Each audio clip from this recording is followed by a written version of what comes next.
Alright guys, welcome to a new Nashville Masterclass. I'm your host, James Francisco May. And as usual, I'm not going to ask you to like and subscribe. I'm going to tell you, or else I'm going to let everybody know what you keep in your nightstand drawer. One with a lock on it.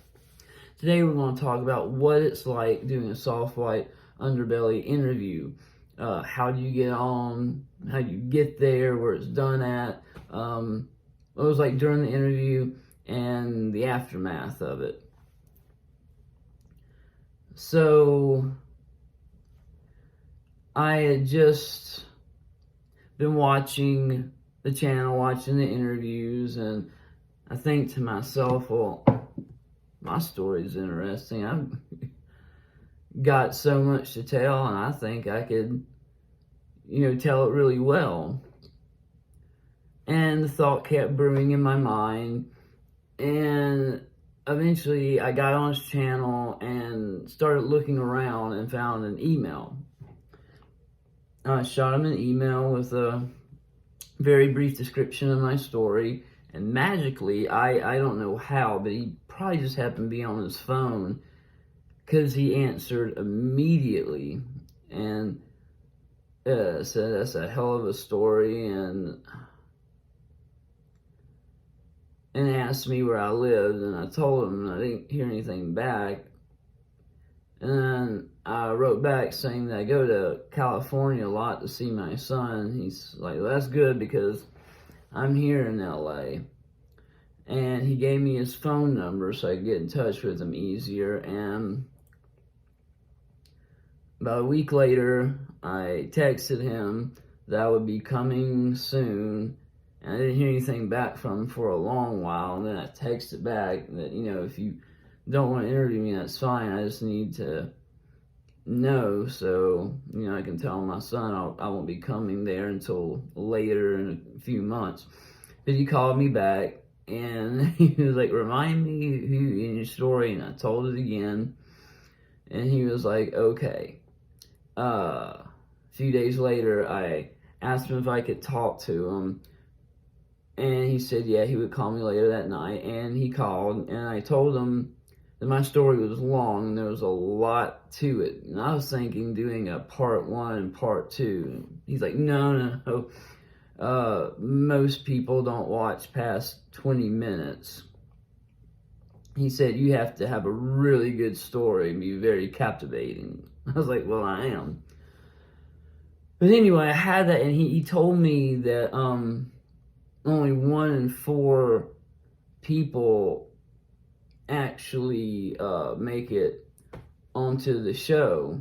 And when I was there after the interview, he told me that 4 other people come that week. I know 1 flew from Minneapolis and they just froze up, or their story wasn't interesting, something. And it may sound harsh, paying money, flying all the way out to Los Angeles, not even making it on the show, but you gotta imagine,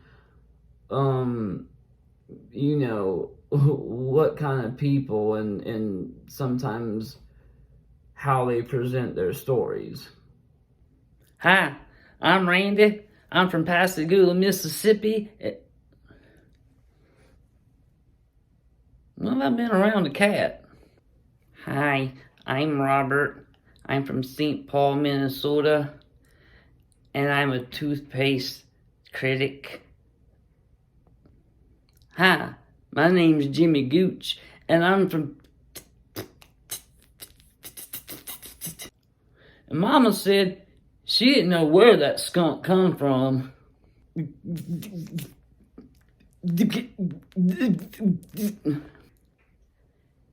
People don't really realize all the wonderful different flavors they have to offer.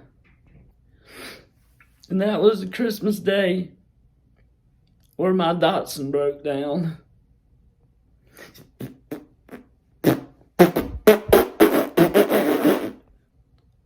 A minty fresh breath can make or break an interview.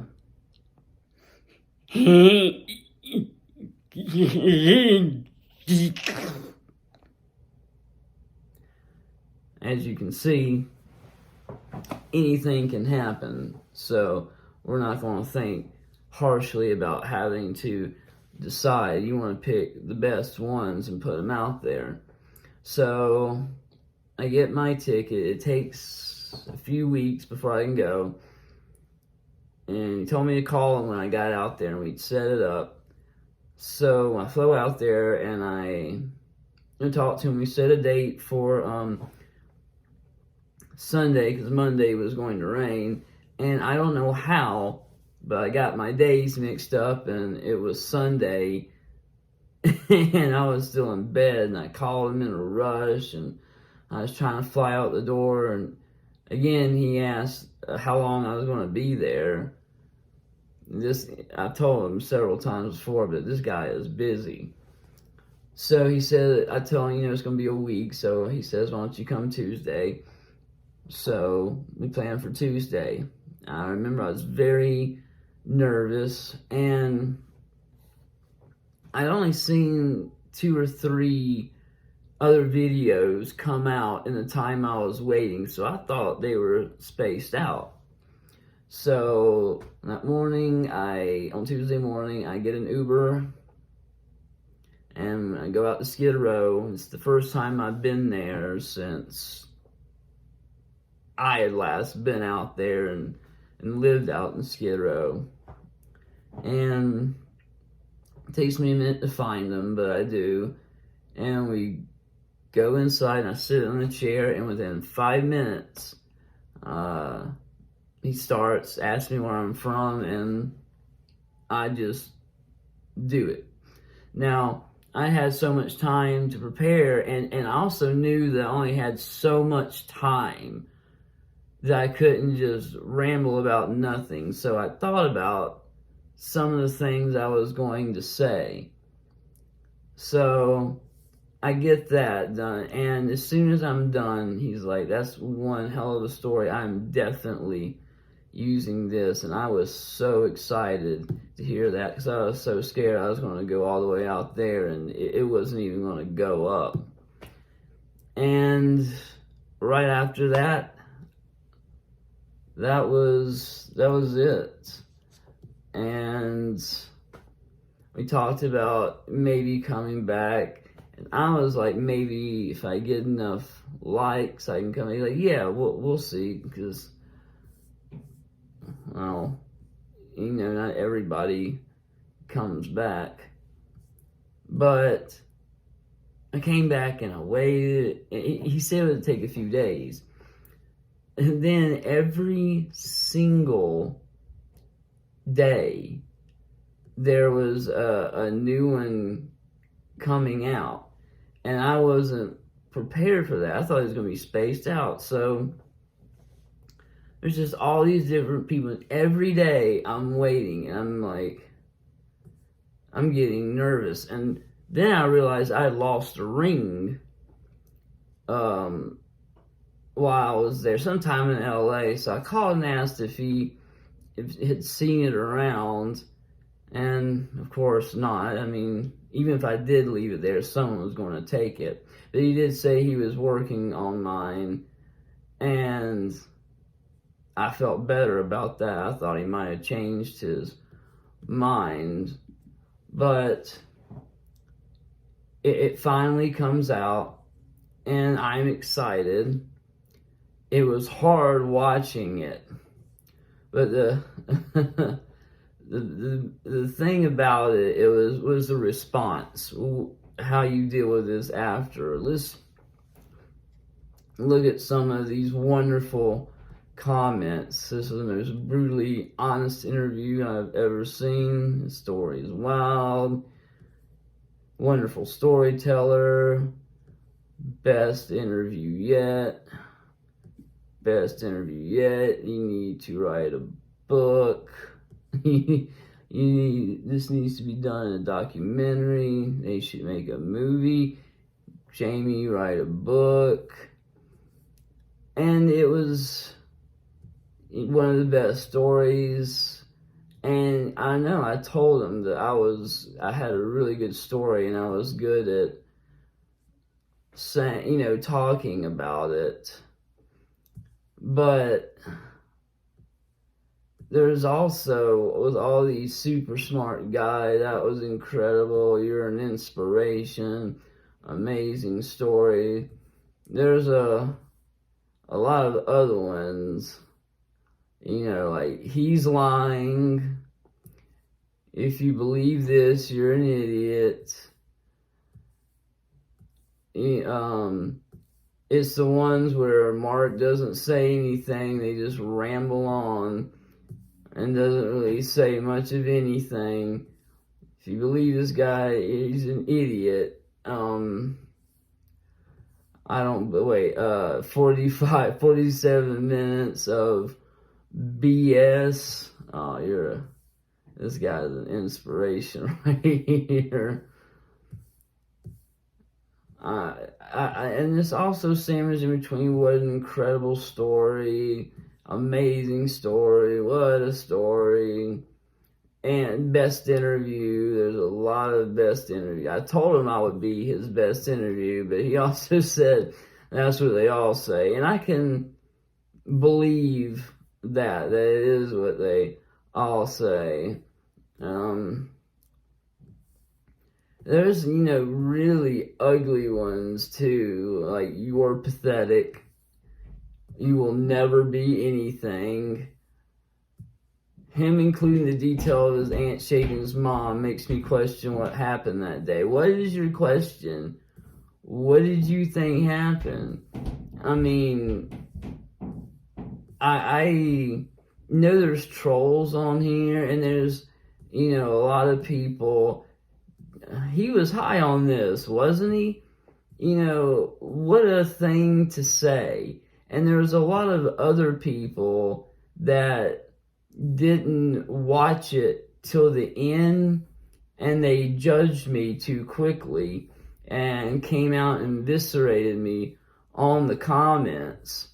And it was hard to deal with. I went, back and defended myself quite a few times, and then I started getting kind of tired of it, because I realized I can never listen to a person that has brain damage. It's like a never-ending story. Thanks, buddy. I appreciate that one. God. It's always the ones that Mark never has to say a word or ask a question. Those are the ones that will talk for a whole hour, and you hear some crazy lies. Dude literally said the Army did not attach his arm for 2 years. Well, sorry, dude, but that's a fact. The humerus usually attaches by itself if you give it time, but mine did not. And instead of going back and putting it together, they just EOS'd me. They sent me, they just left the Army. They wanted to get rid of me by that time, and I was more than happy to. A chick used up all his money and dropped him like a bad habit. Shocker. It's not that big of a shocker. One of the coolest things was this guy told me that I was a liar, and my stepbrother Philip, he was my brother Ronnie's biological brother, and he came on there and basically told him I wasn't lying about anything, because I didn't lie about it. I don't need to. This guy's depression simulation of sorts thought I was screwed up. You probably still are, bud. Just because oh man, Kurt Cobain saved a generation. But yeah, I don't get a lot of his story, going from losing his daughter straight to buying a Rolls Royce, living like a rock star, self-defense mechanism, maybe, but doesn't sound like it, blah, blah, blah. He's way past saving. I mean, how are you going to judge me? I guess that's what people do. Roughly $1 million, squanders it rapidly back in poverty. I don't know, how can there be any hope for helping? all these people got shut down really quick. So all the comments are stating what a great person and story he has. Sorry, but I feel like half of his story is not only lies, but he's definitely a narcissist. On top of that, he touched more on and showed more emotion to the girls he has had, more so than the fact that he lost his daughter.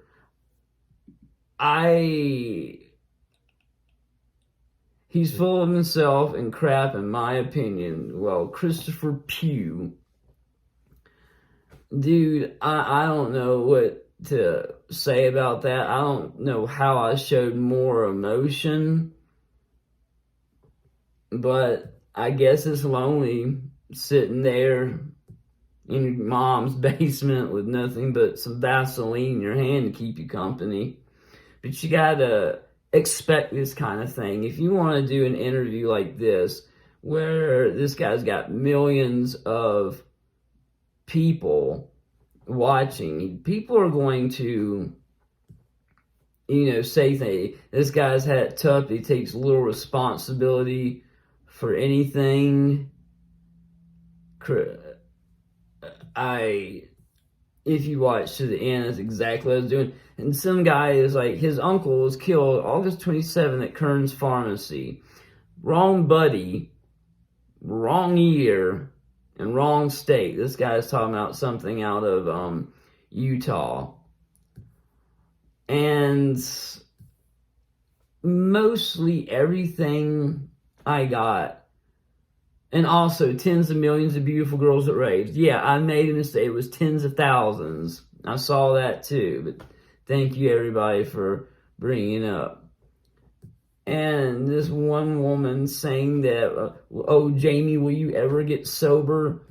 Is that a scar or a bruise on the inside of your elbow? And I was like, have you watched it to the end? And, oh, yes, I did. I was just asking. No. If you watch to the end, you know that I am. And also, saying something like that to somebody that's sober is a big deal. It ain't you just saying. And that's a scar on the inside of my arm. Oh, and he had everything, but had to eat squirrel. And I was like, that was my papa during the Great Depression. Wasn't me. Are you talking about this right here? This scar? I have a lot of scar on the inside of my arm right there. See? Bruise. And this one girl wrote, why don't I use my my white privilege card to get out of the homelessness? They never issued me one. But I got a lot of great feedback on my shirt. It is an Alex Gray shirt. And mostly, this guy is fabricating his entire story. Don't feel sorry for this dude or believe his lies. King Megabytes. Dude. That's what you're going to have to deal with if you do a Soft White Underbelly interview. And,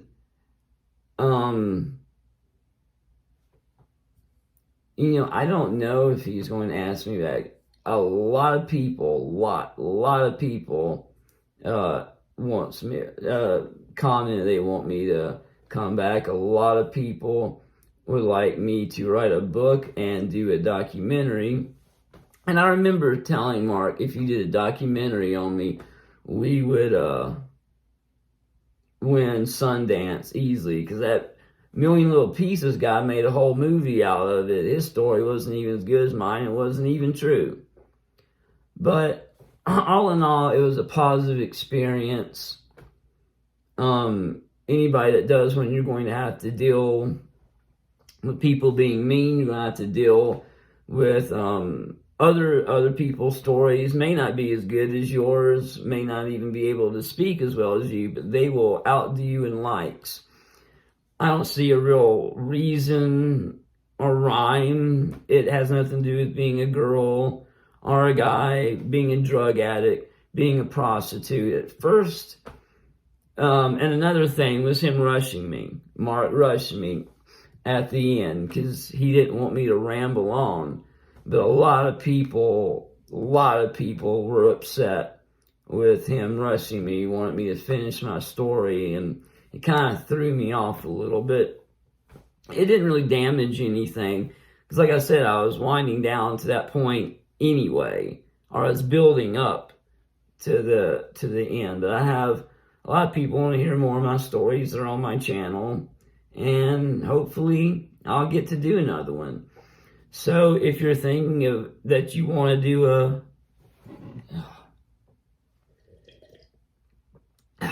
if you're thinking you want to do a soft white belly interview, soft white underbelly, these are some things you're going to have to contend with and think about. And other people, so they tried to email them and got no response.